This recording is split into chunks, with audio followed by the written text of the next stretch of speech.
इस एपिसोड की शुरुआत होती है और हमें दिखाया जाता है कैफेटेरिया के डाइनिंग एरिया में।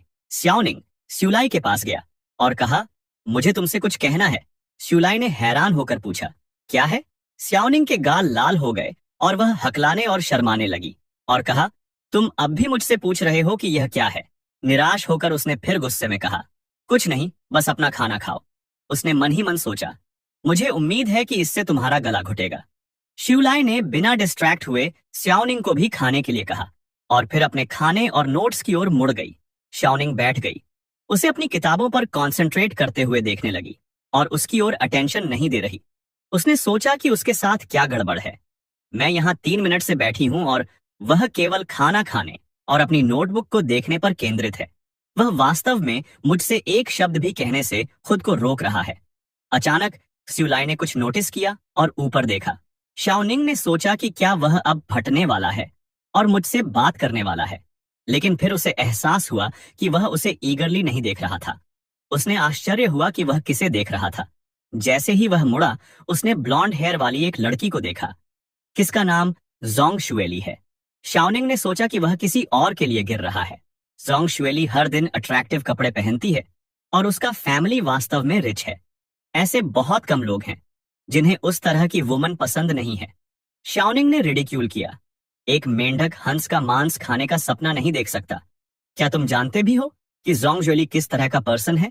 शिवलाई, तुम अपने नेक्स्ट लाइफ में एक रिच फैमिली में पैदा होना, अगर तुम उसके जैसे किसी का पीछा करना चाहते हो। शिवलाई ने शांति से जवाब दिया, तुम गलत समझ रहे हो, लेकिन मुझे तुमको यह समझाने की जरूरत नहीं है। उसने अपना भोजन समाप्त किया और शाओनिंग से कहा, तुम जो चाहे कर सकती हैं, मैं जा रहा हूं। शाओनिंग उसके जवाब से शॉक्ड रह गई और उसने पलटकर कहा, ज्यादा मत बनो। शाओनिंग को समझ में नहीं आया कि स्यूलाई जोंग सुएली को इसलिए नहीं देख रही थी क्योंकि वह उसे पसंद करता था। ऐसा इसलिए था क्योंकि उसे अपने पिछले जीवन का जो याद था, प्रोफेसर गुओ का लाइफ, जोंग सुएली की कॉन्स्पिरेसीज के कारण पूरी तरह बर्बाद हो गया।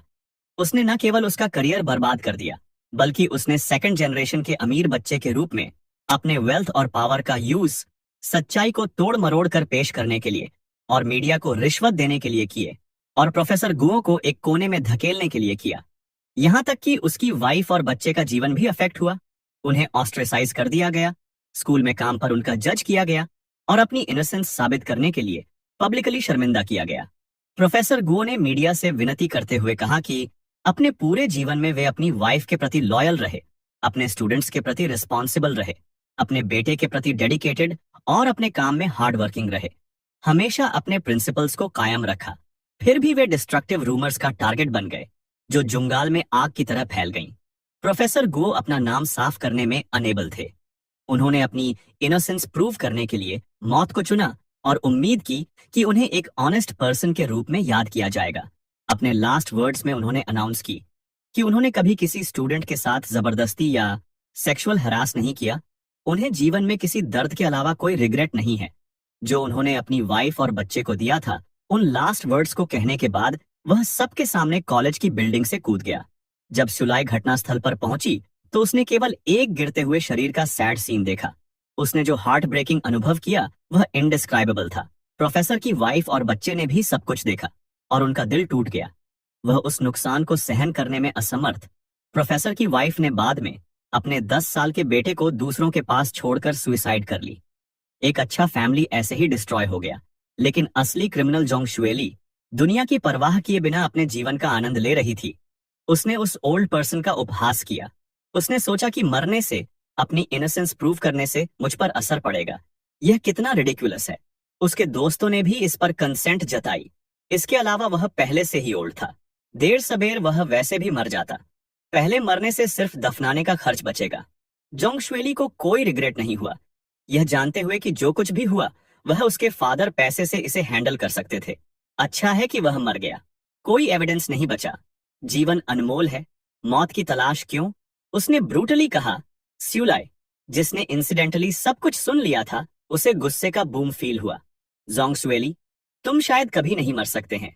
प्रेजेंट में वापस आकर उसने सोचा कि उसका पीछा करो। मैं उसका पीछा क्यों करूंगा? न केवल मैं उसका पीछा नहीं करूंगा, बल्कि मैं उसे उसके क्राइम्स की पनिशमेंट भी दिलवाऊंगा। शाओनिंग ने शूलाई के चेहरे पर गुस्सा देखा। वह डर गई। शूलाई ने उसकी रिएक्शन देखकर कहा, मुझे पता है कि तुम मेरे बारे में क्या सोचती हो। तुम मानती हो कि मैं तुम्हें पसंद करता था, लेकिन अब मैं नहीं करता। और तुम्हें लगता है कि मैंने अपना अटेंशन किसी दूसरी वुमन की ओर मोड़ लिया है, इसलिए तुम मुझसे वरीड और सार्कास्टिक हो। फिर उसने उससे पूछा कि फाइनेंस इंडस्ट्री में हम स्टडी करते हैं, क्या तुम्हें पता है कि सबसे इंपॉर्टेंट क्या है? शाओनिंग ने सेल्फ कॉन्फिडेंस से उत्तर दिया, डेफिनेटली मुझे पता है कि ये क्लास की बेसिक नॉलेज है। विजनरी विजन और लगातार दृढ़ता। सायुलाई ने हंसा और कहा, यह गलत है, लिक्विडिटी के बिना लिक्विडिटी फंड है। कैपिटल मार्केट कोलैप्स हो गया। उसने फाइनेंशियल मैजिशियन की एक्सप्लेनेशन जारी रखी, जिनसे आप फ्यूचर में मिलेंगे। उनकी सफलता काफी हद तक रिस्क मैनेजमेंट और उनकी लिक्विडिटी के एडेप्टेशन पर डिपेंड करती है, चाहे वह स्टॉक, बॉन्ड, फ्यूचर्स या डेरिवेटिव्स हो। प्रिंसिपल वही है जो उसने कहा था। शाओनिंग ने खुद को अपने वर्ड्स में खोया हुआ पाया कि यह आदमी किस बारे में बात कर रहा है। उसने सोचा, लेकिन साथ ही यह बहुत मायने रखता है। स्यूलाई ने उसे सलाह दी कि सिर्फ बुक्स में अपना सिर घुसाने से आप एक बुकवर्म बन जाएंगे। आपको अधिक सीरियस चीजों के बारे में सोचना शुरू करना चाहिए। शाओनिंग कंफ्यूजन में थी कि क्या वह सीरियस है, वह किस बारे में बात कर रहा था।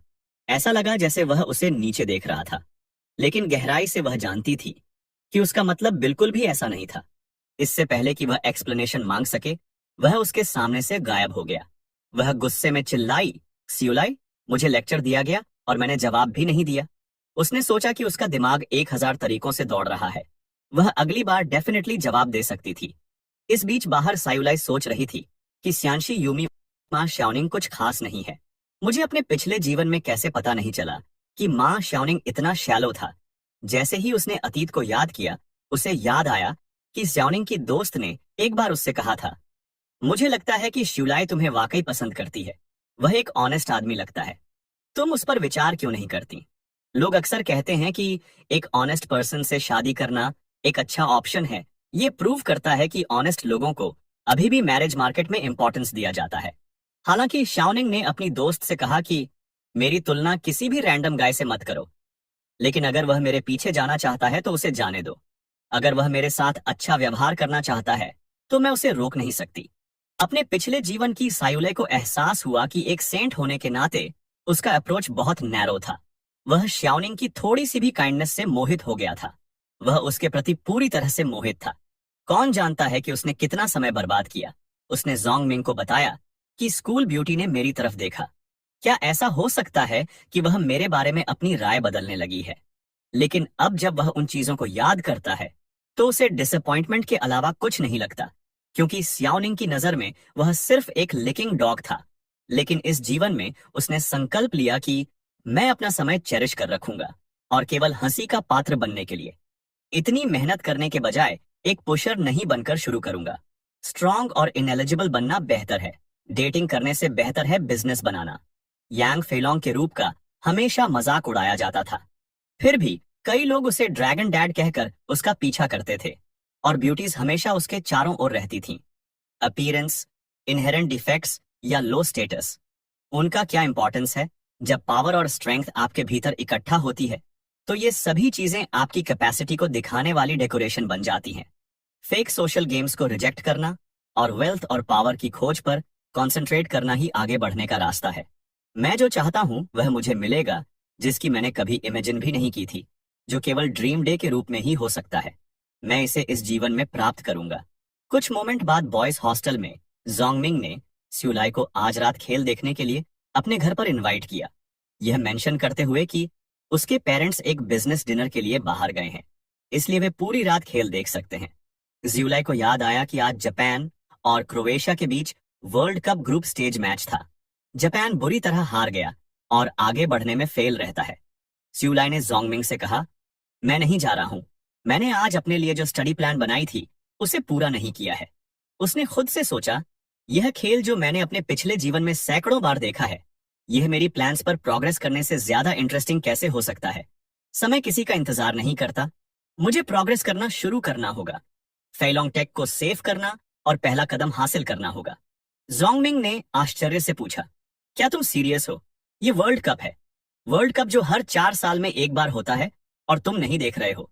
तुम वास्तव में बहुत अधिक स्टडी करने से किताबी कीड़ा नहीं बन गए हो। क्या अब तुम एक आइडियल स्टूडेंट होने का नाटक नहीं कर रहे हो? स्यूलाई ने उत्तर दिया, मुझे रिजल्ट जानने के लिए देखने की जरूरत नहीं है। मैं पहले से ही जानता हूं कि कौन जीतने वाला है। जोंगमिंग ने उस पर विश्वास नहीं किया, उस पर ब्लफ करने का आरोप लगाया और पूछा, क्या तुम मुझसे शर्त लगाने की हिम्मत रखते हो? स्यूलाई ने सेल्फ कॉन्फिडेंस से जवाब दिया, मुझे डर नहीं है। जोंगमिंग ने प्रपोजल दिया कि जो भी हारेगा वह विनर के अंडरवेयर और बदबूदार सॉक्स धोएगा। और वैसे मेरे पास मेरे मैट्रेस के नीचे सॉक्स जमा है, बस तुम्हारे धोने का इंतजार कर रहा हूं। श्यूलाई मुस्कुराई और कहा, कोई समस्या नहीं है। हालांकि जोंगमिंग, तुम्हें सुनने के बाद मुझे आश्चर्य हुआ कि हॉस्टल में सोय सॉस की हल्की गंध क्यों थी। पता चला कि यह तुम्हारे सॉक्स हैं। जोंगमिंग हंसते हुए कहा, मैं शर्त लगाता हूं कि ब्राजील निश्चित रूप से जीतेगा। इस बार वे एक ट्रेडिशनल फुटबॉल पावर हाउस हैं, इसमें कोई डाउट नहीं है। स्यूलाई ने जवाब दिया, मैं शर्त लगाता हूं कि फ्रांस ब्राजील को 30-0 से हरा देगा और जापान आज रात एक भी गोल किए बिना हार जाएगा। यह सुनकर जोंगमिंग ने कहा, क्या तुम इंटेंशनली बकवास कर रहे हैं? आप वास्तव में मेरे अंडरवेयर और सॉक्स धोना चाहते हैं, जो साबुन की एक बार उठाने से गे नहीं बन जाते? ठीक है दोस्त, मैं सीधा हूं। अब शुलाई गुस्से में जवाब दिया, यहां से दफा हो जाओ, मैं अपने सॉक्स नहीं धोऊंगा। मैं बस आपके द्वारा उन्हें मेरे लिए धोने का इंतजार करूंगा। कुछ मिनट बाद वापस लड़के के हॉस्टल में झोंकमिंग हंसने लगा और शुलाई से कहा, मैं डेफिनेटली जीतने जा रहा हूं, और बोला, डरने की कोई बात नहीं है। जिस पर उसने पूछा, क्या आपने मेंशन नहीं किया कि फॉरेन कंट्रीज में गैम्बलिंग इंडस्ट्री कितना प्रॉस्परस है? कौन जानता है कि वर्ल्ड कप के कारण कितने लोग रातों रात अमीर बन जाते हैं? जोंगमिंग ने आश्चर्य एक्सप्रेस किया कि वे हमारे देश में गैम्बलिंग कब परमिशन देंगे। मैं भी रातों रात अमीर बनना चाहता हूं। अगर मैं फॉरेन में होता तो मैं डेफिनेटली गैम्बलिंग गॉड होता। श्यूलाई, जो वास्तव में इसके बारे में बहुत कुछ जानते थे, उन्हें याद आया कि उनके पिछले जीवन में वह एक हार्डकोर फुटबॉल फैन थे। वह सभी पिछले टूर्नामेंट्स के स्कोर और रिजल्ट्स को दिल से याद कर सकते थे। रिजल्ट का अनुमान लगाना उनके लिए केक का एक टुकड़ा जैसा था। उन्होंने याद किया कि 2001 में एक फुटबॉल लॉटरी को डोमेस्टिक लेवल पर एक आदर्श परिदृश्य में पेश किया गया था। यह वास्तव में किसी को भी रातों रात अमीर बना सकता था। हालांकि रीबर्थ जितना अच्छा लग सकता है, बटरफ्लाई इफेक्ट एक भयानक चीज है। कौन जानता है कि एक बटरफ्लाई अपने विंग फड़फड़ाने से टॉर्नेडो पैदा कर सकती है। इसके अलावा उसे जल्दी से यह पता लगाने की जरूरत थी कि उसके पिछले जीवन में वे गोल्डन लाइट्स क्या थीं। उसकी डेस्टिनी बहुत खराब थी। भले ही सब कुछ ठीक था, वह हमेशा एक चाल से पीछे रह जाता था। वह सोचता था कि क्या होगा अगर इस लाइफ में मेरा सारा लक सिर्फ पुनर्जन्म लेने के लिए खर्च हो जाए। अगर मैं 2 या 3 बार जीतने के बाद फोरसाइट का लाभ खो दूं, तो क्या यह अभी के लिए लॉस नहीं होगा? उसे एहसास हुआ कि उसे टाइमलाइन बनाए रखने की कोशिश करनी चाहिए। घटनाओं को वैसे ही होने देना चाहिए जैसे वे मूल रूप से हुई थीं, और कोई भी बदलाव नहीं करना चाहिए। उसने जोंगमिंग से कहा, गैम्बलिंग सिर्फ गैम्बलिंग है। यह बहुत जोखिम भरा है और ऐसा कुछ नहीं है जिसे छुआ जाए। ड्रीम्स ब्यूटीफुल हैं, लेकिन रियलिटी व्यवहार में हार्श है। यह जीत और हार का सही अनुमान लगाने जितना इजी नहीं है। आप केवल उन लोगों को देखते हैं जो रातों रात अमीर बन जाते हैं, ग्लैमरस दिखते हैं, लेकिन उन्हें नहीं जो सब कुछ खो देते हैं और गरीबी में एंड होते हैं हमारे जैसे ऑर्डिनरी पीपल के लिए। जोंगमिंग को सलाह दी बिना किसी समर्थन या कनेक्शन के 1 या 2 बार जीतना ठीक हो सकता है, लेकिन अगर आप हर बार जीतते रहें तो क्या लोगों को कुछ गड़बड़ का संदेह नहीं होगा? क्या होगा अगर वे इन्वेस्टिगेशन के लिए आपको अरेस्ट कर लें? कौन जानता है कि कौन सा बड़ा शख्स जाकर आपको बाहर निकाल सकता है? हो सकता है कि आपका किडनैपिंग कर लिया जाए और आपको समुद्र में फेंक दिया जाए, यह भी न जानते हुए कि आपने किस बिग शॉट को ऑफेंड किया है। भले ही आपको वायलेंट सिक्योरिटी के कुछ साधनों के बिना सौभाग्य से उतना पैसा मिल जाए, हो सकता है कि अगले दिन आपका गला काट दिया जाए। आपके फैमिली को लोगों ने मार डाला। पैसा है, लेकिन इसे खर्च करने के लिए कोई लाइफ नहीं है। यह सुनकर जोंगमिंग वास्तव में डर गया। उसका पूरा बॉडी कांपने लगा। उसने शुलाई से कहा, मुझे कभी एहसास नहीं हुआ कि तुम इतना कुछ जानती हो। शुलाई ने बुधा की तरह अपने उपदेश दिए। शुलाई ने जोंगमिंग की ओर मुड़ा और कहा, मेरे दोस्त, प्रोस्टिट्यूशन, गैम्बलिंग और ड्रग्स की बात ना कहो। एक पॉजिटिव यूथ बनोगे, मुझसे प्रॉमिस करो। शुलाई ने जो कहा उसे सुनने के बाद जोंगमिंग की आंखें आंसुओं से भर गईं और उसने कहा, मैं एक नेक इंसान की तरह महसूस कर रहा हूं। फिर उसने श्यूलाई से पूछा, क्या तुम्हारे साथ वास्तव में कुछ हुआ है? तुम्हारे विचार हाल ही में इतने इंटेंस हो गए हैं। तुम कुछ अजीब लग रही हो, जैसे तुम कुछ छुपा रही हो। इतनी बिजी दिख रही हो। जोंगमिंग हंसे और कहा, क्या ऐसा कुछ है जो तुम मुझे नहीं बता सकती हो, या ऐसा है कि एक सिंप के रूप में तुम्हारे पास कोई किस्मत नहीं है? स्यूलाई ने उत्तर दिया, ऐसा नहीं है। मैंने अभी अभी महसूस किया है कि लव प्रेशियस है, लेकिन समय और भी अधिक वैल्यूएबल है। हमेशा एडिशनल इनकम के बारे में सोचने के बजाय सॉलिड वर्क पर कॉन्सेंट्रेट करें और खुद को बेहतर बनाएं। वेल्थ जीवन भर आपका साथ नहीं दे सकता, लेकिन स्किल दे सकता है। क्या तुम्हारे फादर ने तुम्हें यह नहीं सिखाया? जोंगमिंग ने अनोइंगली जवाब दिया, मेरे फादर को तुम्हें यह टॉक्सिक पॉजिटिविटी टू फीड करने देना बंद करो। फिर कुछ समय बाद जोंगमिंग ने फिर पूछा, क्या तुम सच में वर्ल्ड कप देखने नहीं आ रही हो? मैंने पहले से ही मूंगफली और बियर खरीद ली थी, लेकिन एक बार फिर स्यूलाई ने उससे कहा कि वह वर्ल्ड कप को देखने नहीं जा रहा है। इसलिए डिटरमिन जोंगमिंग ने कहा कि वह सिर्फ स्टबर्न है। कौन सा आदमी वर्ल्ड कप में इंटरेस्ट नहीं रखेगा? यह वर्ल्ड कप है।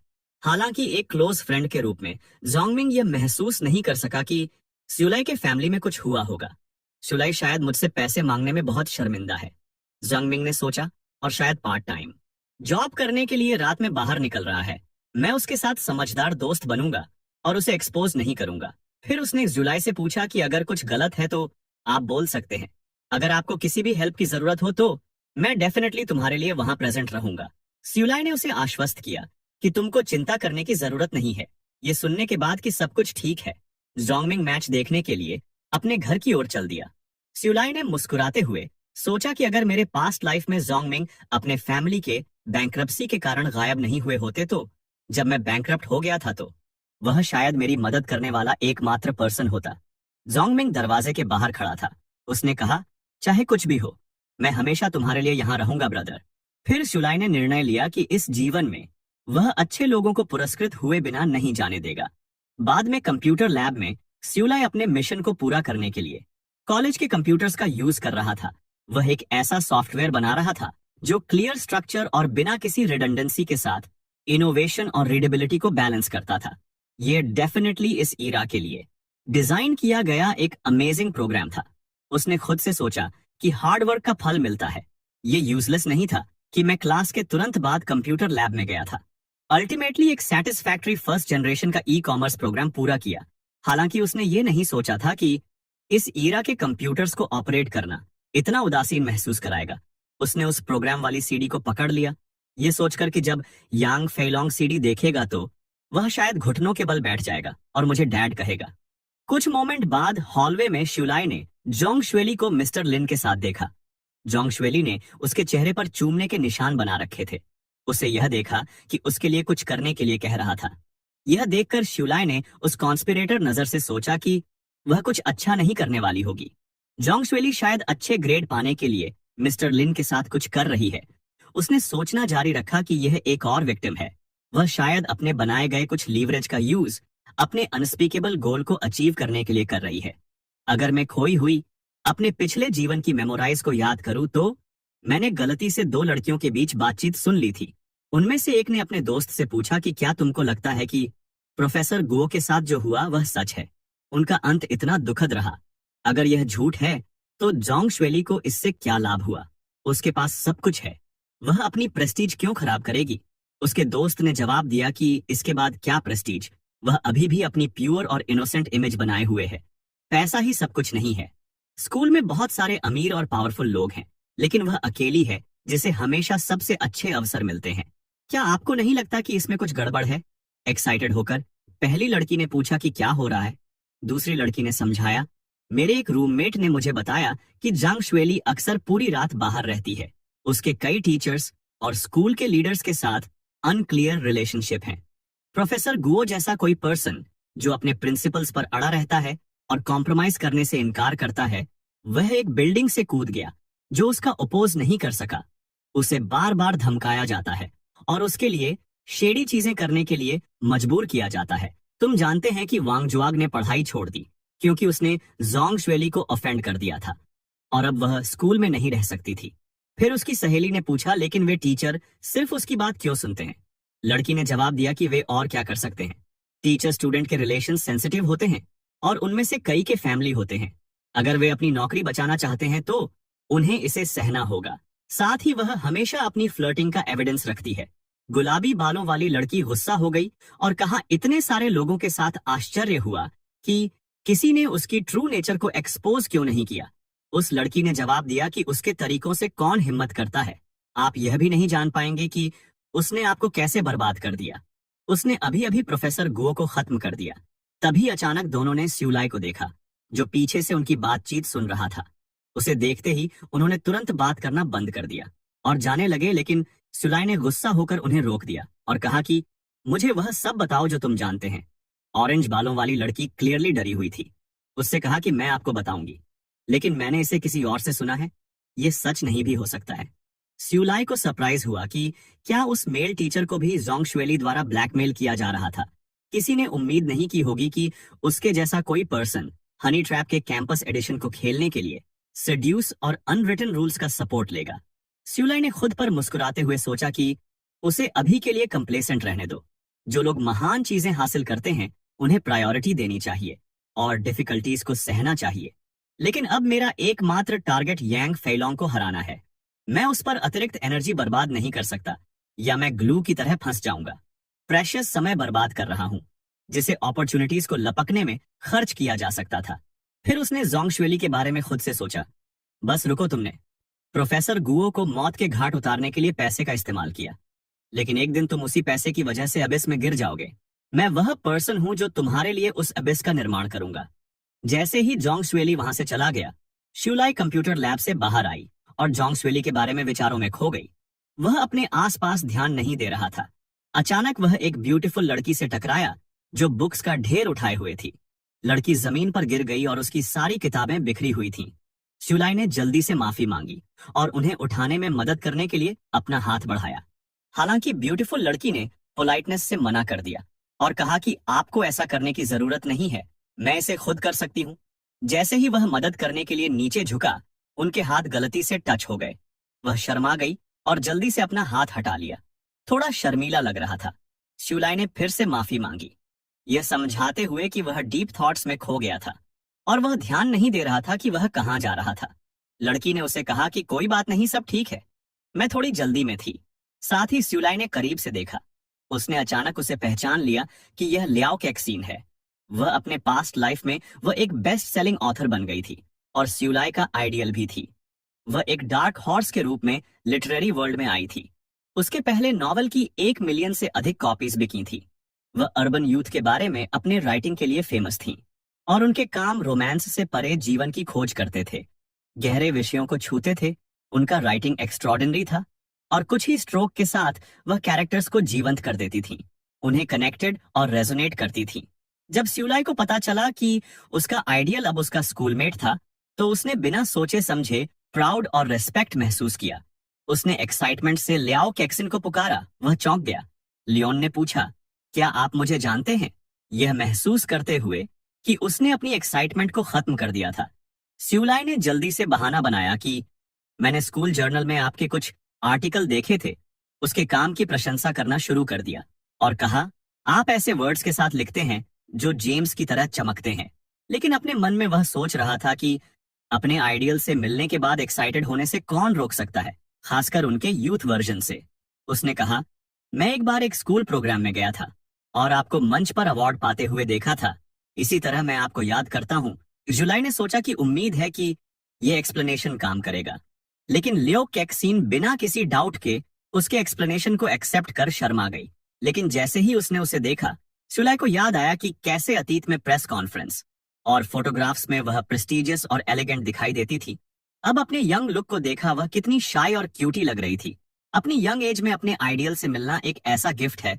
उसने सोचा कि एक फैन होने के नाते हैप्पी और इमोशनल दोनों महसूस करना कभी भी समय की बर्बादी नहीं है। फिर उसने पूछा कि आप इन सभी बुक्स को कहाँ ले जा रहे हैं? मैं उन्हें ले जाने में आपकी मदद कर सकता हूँ। लियाओ कैक्सिन अभी भी थोड़ा घबराते हुए मुस्कुराया और जवाब दिया कि आपको चिंता करने की जरूरत नहीं है, मैं उन्हें खुद ले जा सकता हूँ। लियाओ कैक्सिन के हाव भाव देखकर श्यूलाई ने तुरंत क्लियर किया कि मेरा कोई और मतलब नहीं है, मैं सिर्फ आपकी बुक्स को गिराने और आपका समय बर्बाद करने की भरपाई करना चाहता हूँ। इसके अलावा मैं आपका नंबर 1 फैन हूँ और जब मैं अपने आइडियल से मिलता हूँ तो मैं और अधिक बातचीत करने की इच्छा रखता हूँ। लेकिन मुझे अजीब मत समझिए, हालांकि शुलाई अपने पिछले जीवन को याद करने से खुद को रोक नहीं सका। उसका नंबर 1 फैन होने के नाते उसे जानने का कभी मौका नहीं मिला। इससे पहले कि वह ट्रेजिकली डिप्रेशन के कारण सुइसाइड कर ले, उसका बिखरा हुआ फैमिली उसकी डेथ का मेन रीजन था। उसने एक न्यूज आर्टिकल को क्लियरली याद किया। उसने इंटरनेट पर पढ़ा था कि लियाओ कैक्सन ने घर में सुइसाइड कर ली। उसके गले में कपड़ा लिपटा हुआ मिला। आर्टिकल में सवाल किया गया था कि क्या यह ह्यूमन नेचर का डिस्टॉर्शन है या ये डिप्रेशन का रिजल्ट है। जब जर्नलिस्ट्स ने उसके पेरेंट्स से ट्रेजेडी के बारे में पूछा तो उन्होंने कोल्ड मैनर से जवाब दिया कि डिप्रेशन किस प्रकार की बीमारी है, यह सिर्फ अति सेंसिटिव होना है, चीजों के बारे में ओवर थिंकिंग करना है। हमने उसे इस एज तक बड़ा किया है, इसलिए उससे पैसे और उसकी बुक्स के कॉपीराइट और रॉयल्टी मांगने में क्या गलत है। हम एक भी सेंट नहीं छोड़ेंगे अगर वह अपना लाइफ एंड करना चाहती थी तो। ये हमारी गलती कैसे है? अगर वह हमें पैसे दिए बिना मर जाती है तो ये अनुचित है। यह वास्तव में निराशाजनक है। उसके छोटे भाई के रूप में मैं अभी भी उसके सपोर्ट की वेट कर रहा हूं। वह बहुत सेल्फिश है। लड़कियां अपने फैमिलीज में कंट्रीब्यूशन देने के लिए पैदा होती हैं। वर्तमान में लियाओ कैक्सन ने स्यूलाई को अपने चेहरे पर एक बड़ी मुस्कान के साथ बुक्स ले जाने में मदद करने के लिए सहमति एक्सप्रेस की। जुलाइल ने हैप्पीली कहा कि क्लासमेट लियाओ, प्लीज आगे बढ़ो। हालांकि वह डीपली जानता था कि लियाओ कैक्सिन एक सेंसिटिव लड़की थी जो इस जीवन में आसानी से गिल्टी महसूस करती थी। उसने खुद से वादा किया कि मैं उसके फैमिली को फिर से उसके साथ मैनिपुलेट नहीं करने दूंगा। इसके अलावा वह जानता था कि वह फ्यूचर में एक टॉप टियर ऑथर बनने जा रही थी। फ्यूचर के बिग शॉट को जल्दी से जानना बेनिफिशियल है और कोई नुकसान नहीं। सफल लोग न केवल हर अपॉर्चुनिटी का लाभ उठाते हैं बल्कि बाद में नेटवर्क और रिसोर्सेज भी बनाते हैं। जब वे कैंपस में जा थे, स्यूलाई ने सहजता से कहा कि आप जानते हैं कि आप मुझे मेरे एक कजन सिस्टर की याद दिलाते हैं जो मेरे होम टाउन में है। आप दोनों को लिखना पसंद है और बहुत टैलेंटेड भी हैं। अगर मुझे सही याद है तो उसने वहां एक राइटिंग कंपटीशन में फर्स्ट प्राइज जीता था, पर वो तुम्हारी तरह लकी नहीं थी। और उसका एक छोटा भाई था और उसका फैमिली लड़कों को प्रेफरेंस देता था, इसलिए उसे अपनी पढ़ाई छोड़नी पड़ी। अब वो एक फैक्ट्री में काम करती है और उसके ड्रीम्स चकनाचूर हो गए। और उसने मन में सोचा कि मुझे लगता है कि उसे इतना बताना ठीक होना चाहिए। लेकिन ये सुनकर लियाओ कैक्सिन के हाव भाव उदास हो गए। उसके चेहरे पर एक उदास भाव था। उसने साइलेंटली एक्सेप्ट किया कि मेरा भी एक छोटा भाई है और मेरे पेरेंट्स मुझसे ज्यादा उसे प्रेफरेंस देते हैं। लियाओ कैक्सिन की आंखों में आंसू देखकर शुलाई ने तुरंत माफी मांगी। उसे दुखी करने के लिए खुद को दोषी महसूस किया। मुझे माफ करें, मेरा तुम्हें परेशान करने का इरादा नहीं था। मेरी कजन सिस्टर ने एक बार मुझसे कहा था कि उसे अपने ड्रीम्स के लिए अधिक फाइट न करने का पछतावा है, इसलिए मुझे लगता है कि तुम्हें लिखते रहना चाहिए। एक दिन तुम अपने काम की वजह से फेमस हो जाओगी। ये उसके ड्रीम्स को पूरा करने जैसा होगा। अंदर स्यूलाई ने अपने पिछले जीवन से जो कुछ भी जाना था उस पर विचार किया। लियाओ कैक्सिन ने एक्सेसिव वर्क किया था, प्रैक्टिकली अपने फैमिली की स्लेव थी, लगातार उनका सपोर्ट कर रही थी जबकि वे उसकी सक्सेस का फायदा उठा रहे थे। उसका बिग ब्रेक तब आया था जब उसका ऑथर करियर उड़ान भरने वाला था। उसने याद किया कि कैसे उसके मैनेजर ने एक कैफे में उससे एक्साइटमेंट से पूछा था, लियाओ कैक्सिन क्या आप इस प्रोजेक्ट को ले सकते हैं? हमारे एडिटर आप पर बहुत भरोसा करते हैं।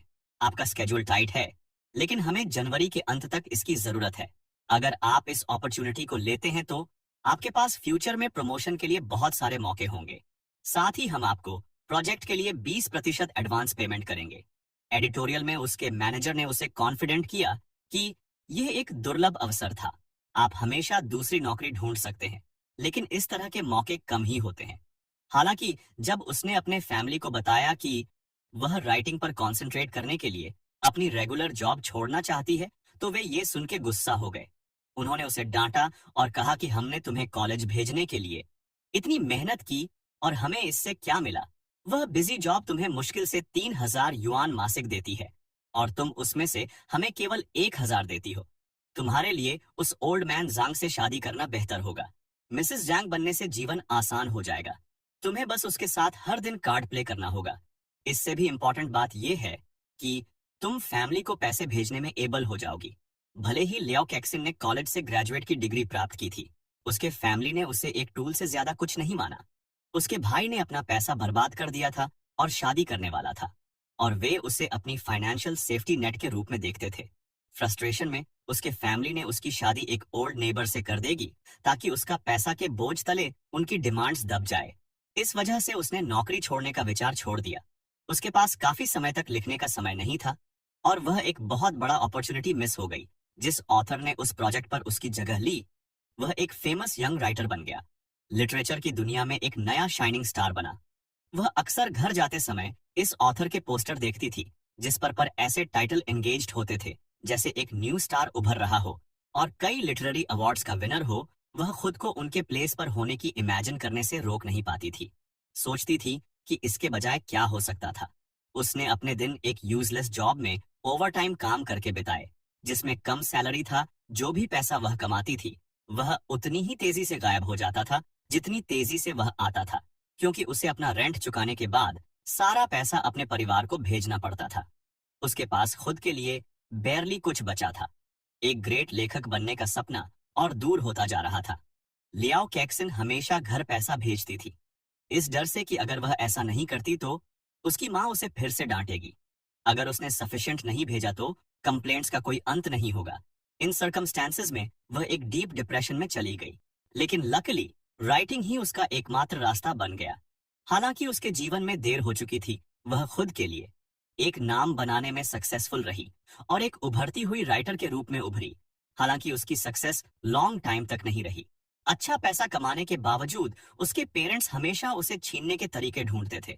उसकी माँ उसे थ्रेट देती थी कि अगर तुमने अपने ब्रदर के लिए एक कार या घर नहीं खरीदा तो मैं खुद को फांसी लगा लूंगी। इतना ही नहीं, उसकी माँ यह भी थ्रेट देती थी कि वह सभी को बता देगी कि वह अपने पेरेंट्स की देखभाल नहीं कर रही है। उसका ब्रदर अब उसकी अर्निंग्स के सेफ्टी नेट के साथ गैम्बलिंग का आदी हो गया और भी अधिक केयरलेस हो गई। उसकी माँ ने उससे पैसे मांगने के लिए नए बहाने ढूंढना जारी रखा। एक बार उसने लियाओ कैक्सन से कहा, मुझे परवाह नहीं है कि तुम क्या करते हो, लेकिन तुम्हें हमें 2 दिनों के भीतर 2 मिलियन देने की जरूरत है। हम जानते हैं कि तुम्हारे पास पैसा है। तुमने एडेप्टेशन के लिए अपनी न्यू बुक के राइट बेच दिए हैं। इतने सारे प्रेशर का फेस करते हुए लियाओ कैक्सन ने कई बार अपने फैमिली से रिलेशंस तोड़ने के बारे में सोचा था, लेकिन हर बार जब उसने कोशिश की तो उसकी माँ फटे पुराने कपड़े पहने उसके वर्क प्लेस पर आ जाती और जोर से अनाउंस करती कि मैं लियाओ कैक्सन की माँ हूँ, मैं बस अपनी बेटी को देखना चाहती हूँ। क्या आप जानते हैं कि वह एक लग्जूरियस घर में रहती है जबकि उसका फैमिली भूख में रहता है? क्या आपको लगता है कि यह सही है? उसके आसपास के लोग और कॉलीग जो लियाओ कैक्सन को उसकी बुक्स के कैरेक्टर्स की तरह काइंड और स्ट्रॉन्ग के रूप में देखते थे, वे सोचने लगे कि क्या वह अपने पेरेंट्स की इग्नोर कर रही थी। साइबर बुलिंग, डेफेमेशन और अपने टॉक्सिक फैमिली से रिलेशंस तोड़ने के इनेबिलिटी ने उसके डिप्रेशन को और बदतर बना दिया। अगर यह सब नहीं होता तो वह इतनी यंग एज में नहीं मरती। स्यूलाई अपने विचारों से बाहर आया और लियाओ कैक्सन से पूछा, क्या मुझे आपका ईमेल मिल सकता है? सरप्राइज्ड, लियाओ कैक्सन ने पूछा कि आपको इसकी जरूरत क्यों है? स्यूलाई झूठ बोला और मुस्कुराते हुए जवाब दिया कि मैं फ्यूचर में आपके साथ कांटेक्ट रखना चाहता हूं। अगर आप सफल हो जाते हैं तो मेरे बारे में मत भूलना। इसके अलावा यह कहना अच्छा होगा कि मैं एक फेमस राइटर से बात कर सकता हूं। लियाओ कैक्सन यह सोचकर पीछे हट गया कि क्या वह वास्तव में मुझ पर विश्वास करता है? क्या उसे लगता है कि मेरे पास वह सब है जो फेमस होने के लिए चाहिए? लेकिन अंदर से वह खुश थी। यह वह सपोर्ट था जिसकी उसे हमेशा तलाश थी। फिर उसने जल्दी से एक कागज पर अपना ईमेल लिखा और शुलाई को दे दिया और उससे कहा कि मैं सप्ताह में केवल एक बार कंप्यूटर लैब में अपना ईमेल चेक करती हूँ। शुलाई जानता था कि करंट टाइम में इंटरनेट अभी भी अपने अर्ली स्टेजेस में है और लोग केवल ईमेल का यूज करना शुरू कर रहे थे, लेकिन लियाओ कैक्सन की कॉन्टैक्ट इन्फॉर्मेशन उसके लिए एक्साइटेड होने के लिए सफिशिएंट थी। उसने मुस्कुराया और पूछा कि क्या मैं आपको दरवाजे तक छोड़ सकता हूँ? गेट पर पहुंचने के बाद लियाओ कैक्सन मुस्कुराया और कहा कि आप मुझे बस लियाओ कैक्सन या कैक्सन कह सकते हैं, और उसने उसे हर चीज के लिए थैंक यू कहा। ज्यूलाई ने एक सीरियस लुक से उससे कहा कि राइटिंग कभी बंद न करें। यह जीवन तुम्हारा है और सिर्फ तुम्हारा। किसी को भी तुमको कंट्रोल करने मत करने देना और आगे बढ़ते रहो। तुम्हारे रीडर हमेशा तुम्हारा सपोर्ट करेंगे। उसकी बातें सुनकर लियाओ कैक्सन थोड़ा शर्माया और सिर हिलाया और कहा, मैं करूंगी। उसने प्रॉमिस किया। स्यूलाई ने गुड बाय कहा और उससे कहा कि उससे बाद में मिलेगा। और ये एपिसोड यहीं पर खत्म होता है। अगर आपको नेक्स्ट एपिसोड चाहिए तो वीडियो को लाइक, शेयर, कमेंट और चैनल को सब्सक्राइब करना न भूलें।